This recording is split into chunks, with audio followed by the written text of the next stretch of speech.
सीतामढ़ी के सांसद देवेश चंद्र ठाकुर ने अपने आवास पर जिले में मदन सिंह की हत्या के मामले को लेकर मीडिया के माध्यम से राजद नेता राघवेंद्र सिंह कुशवाहा के प्रतिक्रिया पर उन्होंने बताया कि मेरे राजनीतिक जीवन में 40 वर्षों से किसी भी अपराधी को संरक्षण संबंधी प्रत्यक्ष एवं अप्रत्यक्ष रूप से संरक्षण संबंधी प्रमाण प्रस्तुत करे तो मैं अपने पद से एवं राजनीतिक जीवन छोड़ दूंगा।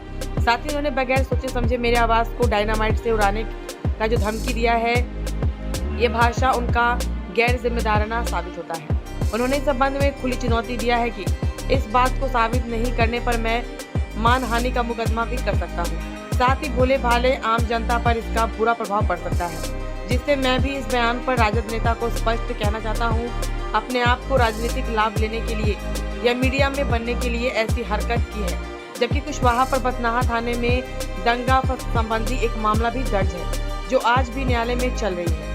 वह व्यक्ति अपने साथ अपने लाभ के लिए मेरे ऊपर इस तरह का आरोप लगा रहे हैं। मौके पर लोक अभियोजक विमल शुक्ला, जदयू जिला अध्यक्ष सत्येंद्र सिंह कुशवाहा, डॉक्टर मनोज कुमार, अरुण चंदेश्वर, लक्ष्मण सिंह कुशवाहा, सुजीत सिंह, अन्य लोग। जिले में सोशल मीडिया के आप लोग भी लोग हैं। गांव-गांव में बात चली जाती है, गांव-गांव में बात चली जाती है, इसलिए वो तरजीह नहीं दिया जा रहा है। सस्ती लोकप्रियता तरजीह नहीं दिया जा रहा है। माध्यम बिल्कुल ये सही बात बोल रहे हैं, वही बात ही है। लेकिन जो लोग ये लोग हैं, उनके गांव के लोग आए थे, कहे कि सर ये तो दंगा के केस में जेल गया हुआ है, वो केस अभी भी जिंदा है उनका। हिंदू मुस्लिम दंगे वाले में जेल गए हुए हैं, किसी ने डाला भी, मैंने देखा भी इस पर था, उसमें डाला, वो केस अभी भी जिंदा है, उसमें है। बताइए, ये भी है, और ये लोग ऐसी ऐसी बात कर रहे हैं और ये दूसरों पर दोष लगा रहे हैं, इस तरह की बातें कर रहे हैं। खाली एक जात रह के कोई देश नहीं बनता। ये हिंदुस्तान किसी एक जात का देश नहीं, बिहार किसी एक जात का देश नहीं है। सब कोई मिल के हम लोग यहाँ हिंदू मुस्लिम भाई भाई बोलते हैं। हर कोई एक दूसरे को पहले भारतीय समझने की ज़रूरत है हम लोग को, और तब हम लोग बिहार के हैं और तब अपने समाज के हैं। हम लोग उस थियरी से ज़िंदगी जिए हैं, हमेशा जीते रहेंगे। तो हम लोग का समय आ गया, हम लोग का समय आ गया, रिटायरमेंट का समय आ गया। हकीकत यही है। आज तक जो हम पर दोषारोपण नहीं हुआ था, ऐसा दोषारोपण करके इतनी घिनौनी बात करना और इस तरह की बातें करना, तो हम तो चुनौती देते हैं, आ जाए मेरे घर पे आ जाए, जब जहाँ चाहे हम आ जाए, आप हमको बुलाइए, हम आपके गांव में आ जाते हैं, देखते हैं कौन किसको क्या कर लेता है।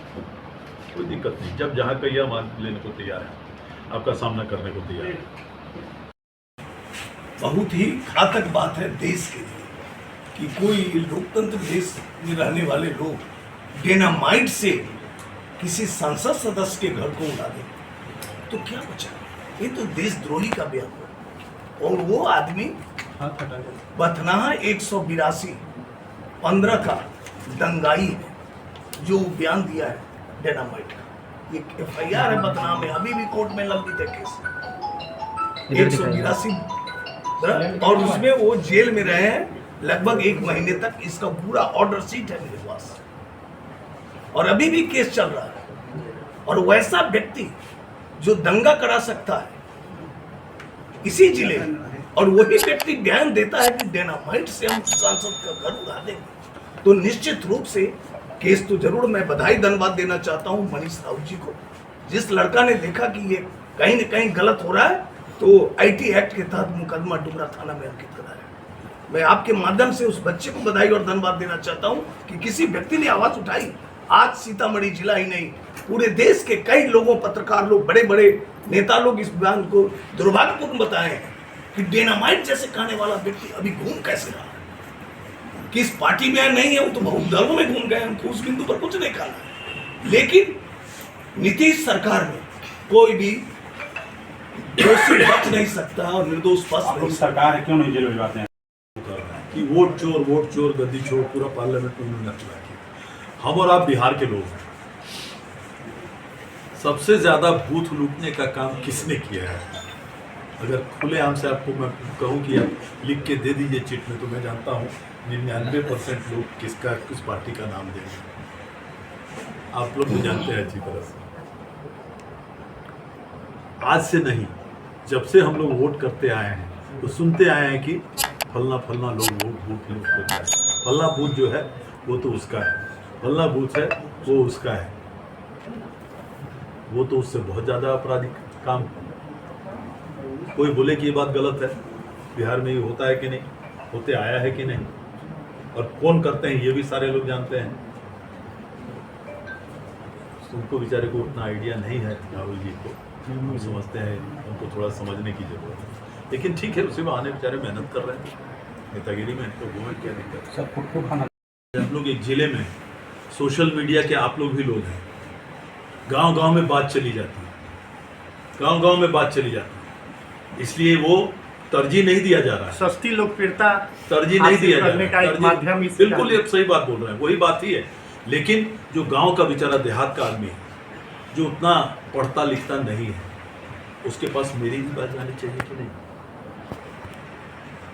जिसने कभी नहीं सुना होगा, जिसने कभी नहीं देखा होगा, उसके दिमाग में ये बात बैठ जाएगी। ये उसके लिए प्रेस कॉन्फ्रेंस है, ये पढ़े लिखे लोगों के लिए नहीं हो। कोई पढ़ा लिखा आदमी ये विश्वास नहीं कर सकता है, सब उनको ही थू कर रहे हैं सब। लेकिन जब गांव में जाना चाहिए और लोग बोलते हैं कि साहब ऐसी सी बात है, तो बता देना जरूरी है। कोई तरजीह उनको नहीं दे रहा है, तो उस बात वो तो बोले हुए हम लोग का फर्ज है कि इन लोग की यादगार हम लोग अमर करके रखें। कोई मेरे समाज का नहीं था उसमें से, ये समाज से ऊपर उठ के अपने आप को पहले मानव जाति का समझिए, तब बिहारी समझिए और तब भारतीय समझिए। इस थियरी को लेकर ही हम लोग राजनीति में काम किए हैं आज तक, और कोई नहीं बोल सकता है इस थियरी से कभी हम लोग डिगे होंगे इधर से उधर। कभी हम लोगों ने जातिवाद का काम नहीं किया किसी भी तरह का, कम से कम मुझ पर वो दाग कोई नहीं लगा सकता है। और ये सबसे बड़ा प्रमाण है कि अगर मैं चुनाव जीता हूँ तो मेरा वही व्यवहार है कि मैं जब नहीं रहता हूँ, ये सब कभी जातिवाद के चक्कर में नहीं रहता हूँ, तभी सभी लोगों ने, नहीं तो कोई सोचता नहीं था, किसी को विश्वास नहीं था कि देवेश चंद्र ठाकुर सीतामढ़ी से चुनाव जीत सकता है। कभी मुझे कहाँ कोई आदमी तकलीफ दे रहा है, कोई तकलीफ नहीं दे रहा है। जातीय उन्माद फैलाने की भी कोशिश हो रही है। अरे ये क्षणिक बात है, कहाँ फैली जाती है उन्माद, किसी ने कोशिश किया होगा, मैं ये नहीं समझता कोशिश भी किया होगा। जैसा मैंने कहा अभी तक कोई दोषी पाया नहीं गया है, कि मैंने ये जरूर कहा, और जो अभी भी फैक्ट है, अभी तक तो अनुसंधान ही चल रहा है, अनुसंधान बिल्कुल चलना चाहिए, और जो भी उसमें है उसको पूरी कड़ी से कड़ी सजा मिलनी चाहिए। उनको खान के परिवार से पता नहीं उनके पार्टी के लोगों ने सूचना उनको दिया है कि नहीं, है कि माँ सीता की धरती है, कि वहाँ भी जाके जरा आशीर्वाद दें। मैं यही संदेश दूंगा। उसी काशली ने मुझे जिताने का काम किया है, सबसे बड़ी बात है उसमें। तो इस तरह से घिनौना काम करना कि किसी को आप लगा दीजिए दोष, किसी को कह दीजिए संरक्षक है, किसी को कह दीजिए अरे डायनामाइट छोड़िए, आप फुलझड़ी नहीं जला सकिएगा मेरे घर के अंदर। आपको जिंदगी में मेरी चुनौती है, फुलझड़ी जला के दिखा दीजिए घर के अंदर। इतनी बड़ी बात आप बोल दी। बात है, देखिए, एक तो बच्चे थे, तो बच्चे मृतक बच्चे थे, वहीं तो उनकी गाड़ी जा रही थी, वो रुक गए होंगे पूछने क्या हुआ क्या हुआ। स्वाभाविक रूप से जनता की आक्रोश आ जाती है उसमें। मैं जनता को उतना दोष नहीं देता, उतना होश में नहीं रहता है लोग जब उस तरह की बात घटनाएं घट जाती है, तो कोई बड़ी बात नहीं। राहुल गांधी आ रहे